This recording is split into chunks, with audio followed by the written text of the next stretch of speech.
Hello, and welcome back to Introduction to Business series.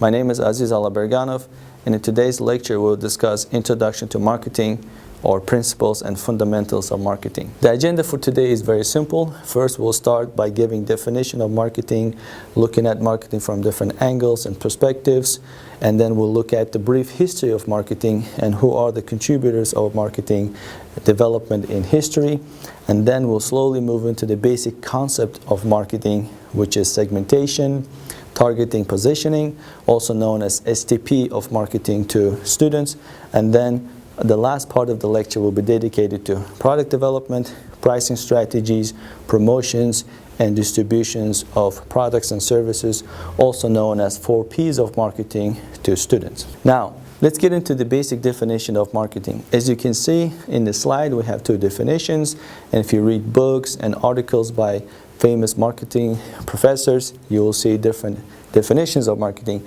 but generally it has the same idea behind it. Marketing really stands for successful development of a product and then pricing the product and delivering it to the customers to satisfy their needs and wants. So basically marketing is all about satisfying the customer's needs and wants. However, historically, marketing was not all about satisfying the customer's needs and wants. Marketing was mostly very basic in history. It was all about selling the product from one customer to another or from one seller to another. So basically in history, marketing was looked at more like a buying and selling relationship. However, it started changing slowly. For example, in 1450, first brochures were created to distribute to potential customers, to develop products, to introduce products and services.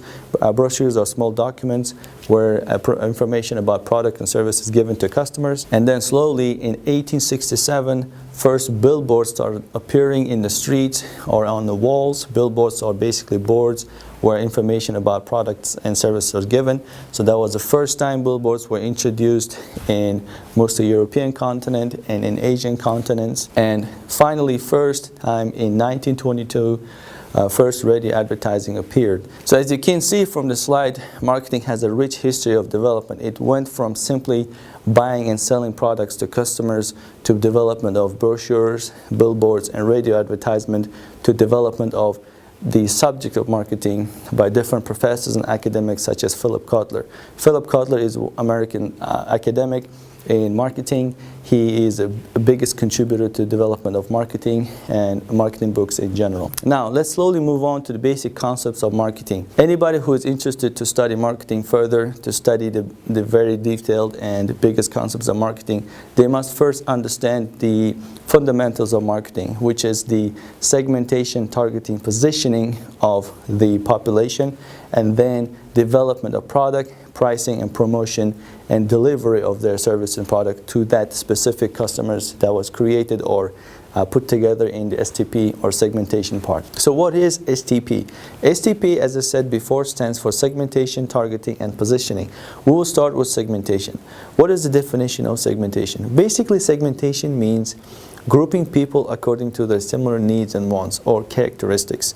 We cannot say everybody has the same needs and wants. As we know, humans are different.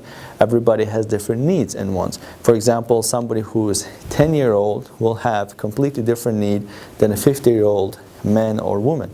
So because of the differences in needs and wants, we have to separate people and put them into similar groups according to their wants and needs. And that's what segmentation means. So we can segment in many different ways. The first, most common and most popular way to segment the population is what we call demographic segmentation.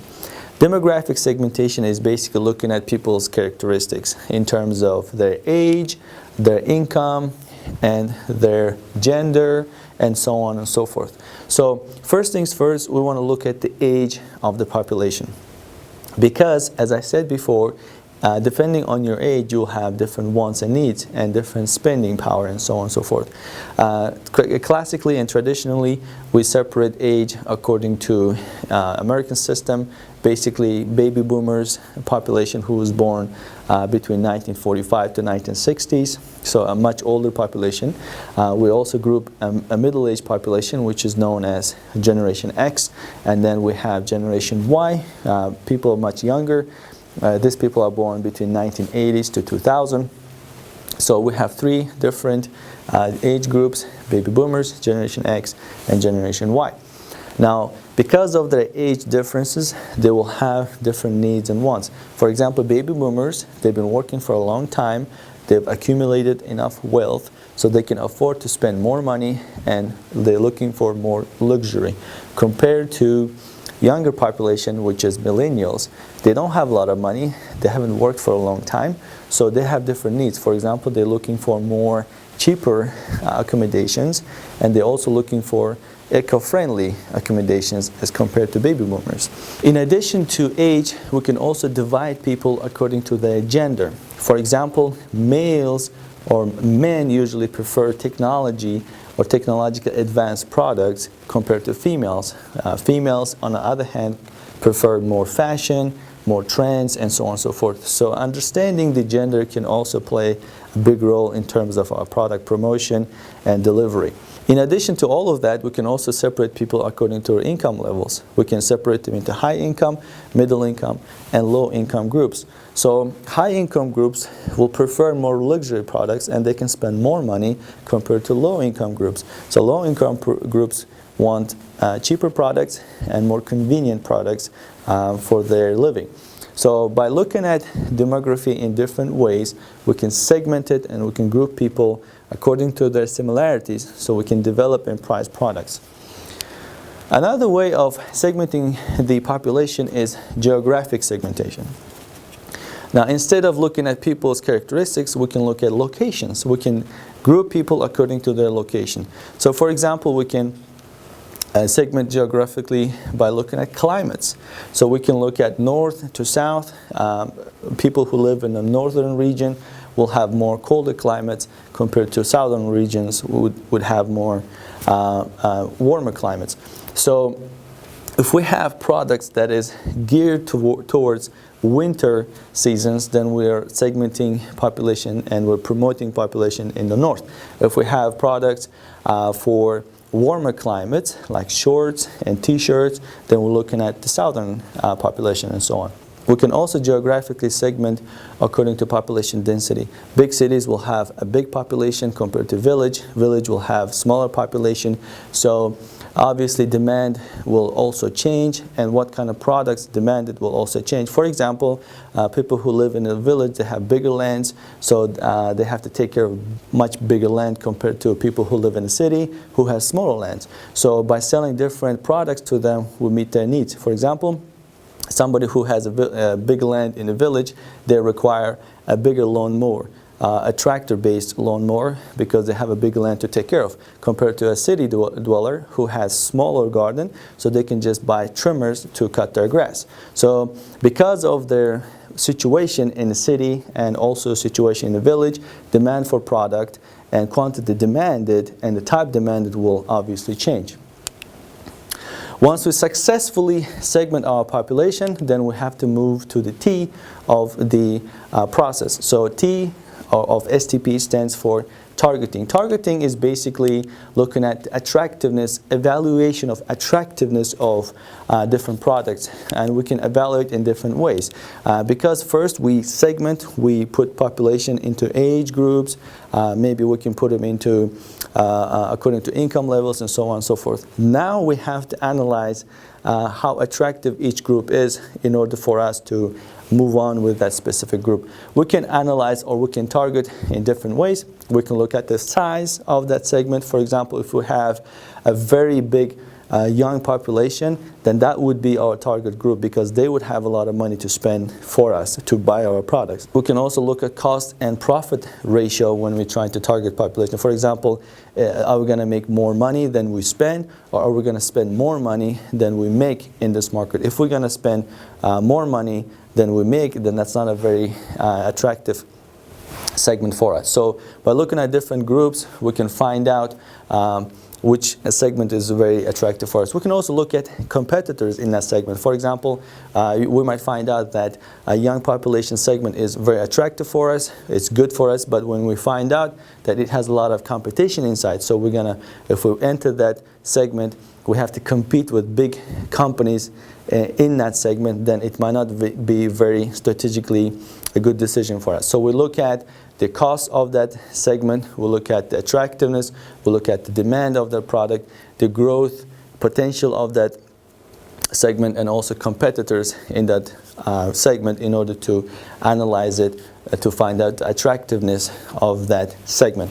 Once we find out which segment is attractive for us, then we have to position ourselves. So that's the last part of STP. Once we have successfully analyzed our target, then we have to position ourselves for that target. So we want to put a reputation or image of our product or brand in front of that customer, that specific segment to be purchased by them.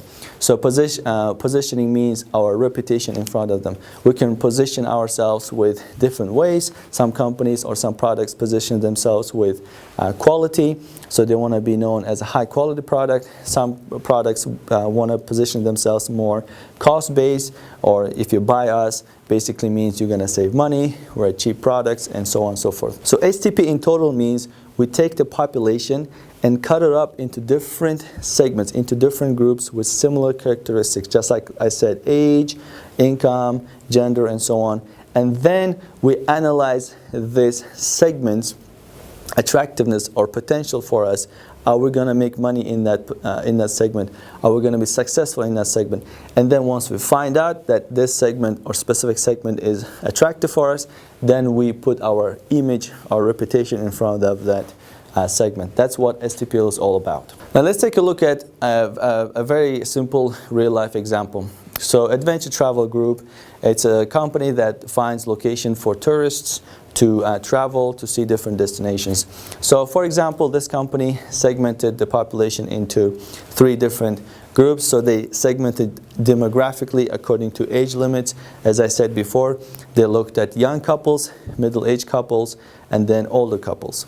After they segmented them into 3 different age groups, they described the characteristics of each of them. For example, young couples require, or they want, more eco-friendly and cheaper places to stay.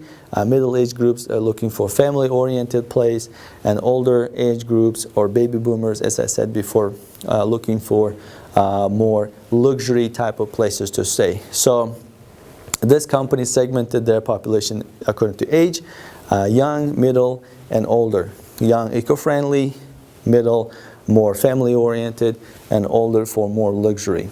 And then once they successfully segmented their customers, then they targeted each customer. So they evaluated the buying potential of each group. So they analyzed young couples, and they found out that young couple potential for purchasing is 8 million. Middle couple was about 4 million, and the young couples were more 5 million. So each group could spend different amount of money for their products. And then obviously, by looking at this buying power of each group, they finally decided that the young population is to go. So they could spend more money because of their population size and buying power. So the company chose younger couples. But also, before they chose that company, they discussed different positioning, how they want to be seen to different groups. For example, for younger couples, they want to be seen more eco-friendly, smaller rooms, because when they have smaller rooms, they could spend less money and save money. For middle-aged couples, they wanted to put more playing areas for children, and older couples, they put more expensive beds to make it look more luxury. But since they chose younger couples, they went ahead and built smaller rooms, eco-friendly rooms, so they can target and capture that market segment. Once we have successfully segmented our population and analyzed its attractiveness, then we have to develop our products and services. We do that by utilizing what we know as 4 Ps: product, price, promotion, and place. Let's start with discussion of product. Before we can develop our product, first we need to understand levels of product. In fundamentals of marketing, there are 3 levels of product. The first one is what we call core level. Core level is basically the main idea behind your product, what you're offering to the population. Then we have what we call actual product, actual level of product. In actual level, it's the features and the design and the brand name of your product. And then we move into augmented product, the 3rd level. Augmented level means anything in addition to your actual product, like warranty, installations, delivery, and so on and so forth. If we take an example, we can talk about iPods. iPod's core idea or core level is portable music, or music everywhere you go. A car may be transportation or delivering you from A to B, and so on and so forth. Now, iPod's actual product is iPod itself, the beautiful design, the smaller design, so it's comfortable, you can put it in your pocket, the Apple's brand logo, and so on and so forth. And then iPod's augmented product is earphones, warranty, and so on and so forth. So by looking at iPod's different levels, we can see iPod has a well-developed 3-level product. Now, once we developed our levels of products, then we have to move on and discuss and develop the type of products that we're trying to offer for the population. The first type of product that we can develop for population is what we call convenient products. Convenient products are everyday products that we purchase, such as water, salt, bread, and so on and so forth. So they are everywhere, available everywhere, and they're affordable, so they're cheap. So the quality will not be very important here. Quality will be, basically a simple quality, very low quality, and prices also will be low. It would be cheap products. The next type of product is shopping products. So shopping products are bought less frequently, so we purchase them once or twice a year. For example, phones, furniture, TV are considered as shopping products, and so on and so forth. So shopping products will have moderate to high quality. The prices will be a bit higher, or sometimes a lot higher than the convenient products, and so on and so forth. So shopping products, unlike the convenient products, are not easily available everywhere. For example, in order to purchase a phone, we have to go to an electronic shop where you can buy them. Unlike the convenient products, you can go anywhere to buy them. For example, you can go any mini market and buy a bread or a chewing gum. Now, the last type of product is known as specialty products. Specialty products are, as the name implies, high-end products. These are products that are not purchased frequently, they're rarely purchased, such as Lamborghini, high-end cars, and sometimes some very, very expensive phones. These are specialty products. We purchase them maybe once in 5 years, or sometimes never purchase them, depending on our economic status. So high-end products are known as specialty products. They will have a very high quality and very, very expensive prices. So now, once we develop our product levels and product type, then we have to discuss and develop our pricing. Again, according to our product type, we have to put different prices for it. So for example, if you're a convenient product, then most likely you will do maybe a cost-based or economic pricing. By producing by mass producing a product, you can cut down the cost and sell your products at cheaper prices. Or if you have a specialty product, then most likely you will follow what we call premium pricing, or pricing according to your brand name. So you have a very, very high-end product with a very, very high price. So basically people will be paying more money for brand only, brand recognition. For shopping products, we have penetration pricing, price skimming. Penetration pricing means we enter the market with low prices to capture the market share. So let's say you have a new phone in the market. In order to capture the market and have a good establishment, you charge less price at the beginning, and then once you enter the market and establish yourself, you increase your prices a little bit up to match your competition and establish yourself. So that's called penetration pricing. We also have price skimming. Price skimming means you have a new phone again, you enter the market with high prices, compared to others, you have very expensive prices. Your idea is to get as much money as possible to cover your costs so you can develop a new product. So you enter the market with high prices, and once you cover your cost for development of that product, then you start decreasing the prices of your product. Again, depending on what type of product you have, you can develop different pricing strategies. Now, once we develop our product and price, we have to move into our promotions and place. Place means distribution of our product. In basic marketing, we have 5 ways of promotions for our products.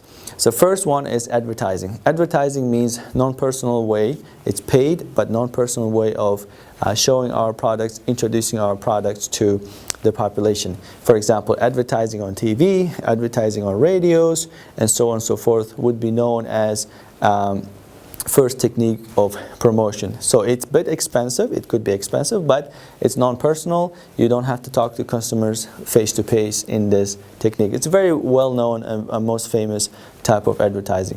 Now the second technique of promotion is called sales or discount promotion.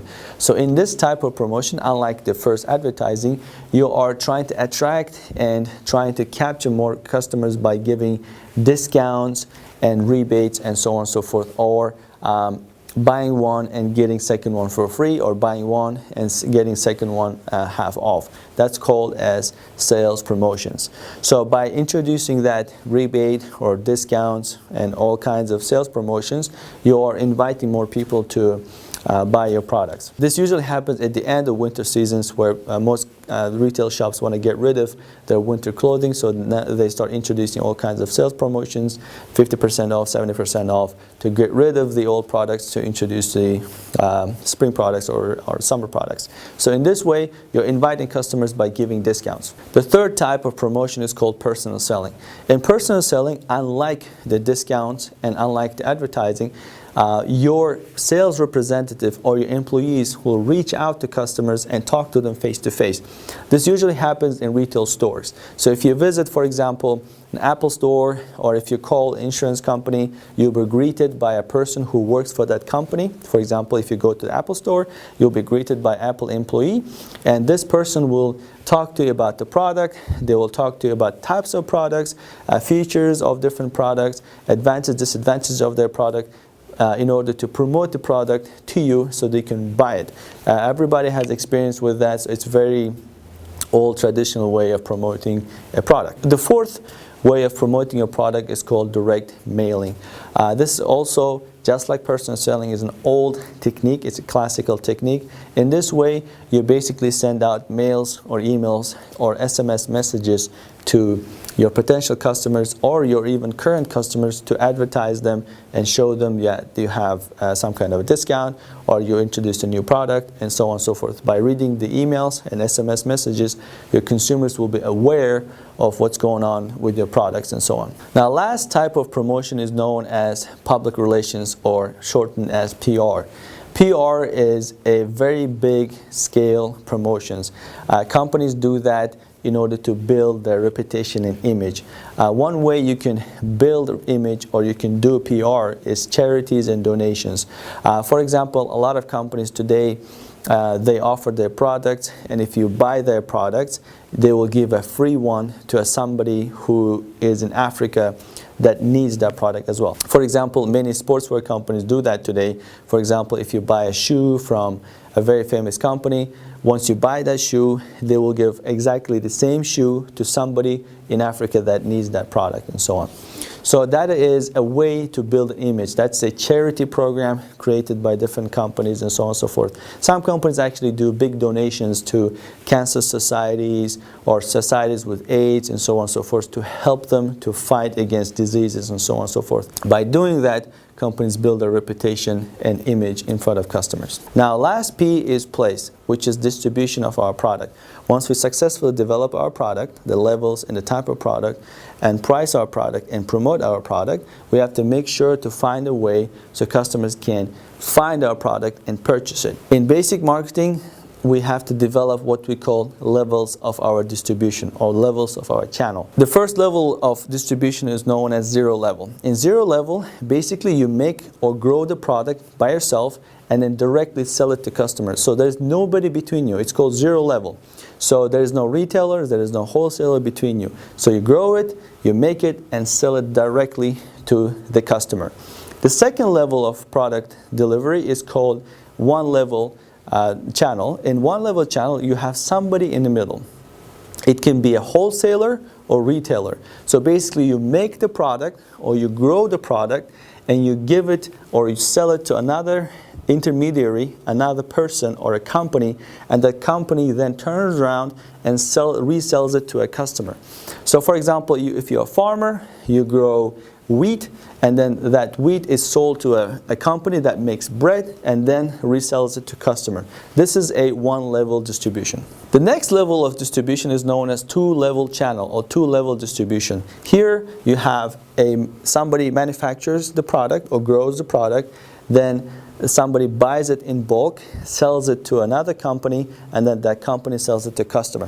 For example, you might have a farmer who grows wheat, and then this wheat is transported or sold to a manufacturer who makes bread, and then the bread maker, the manufacturer of bread, sells it to a retailer shop, and the retailer shops in the end sells it to customer. That's known as two-level channel. Now let's recap what we have learned today.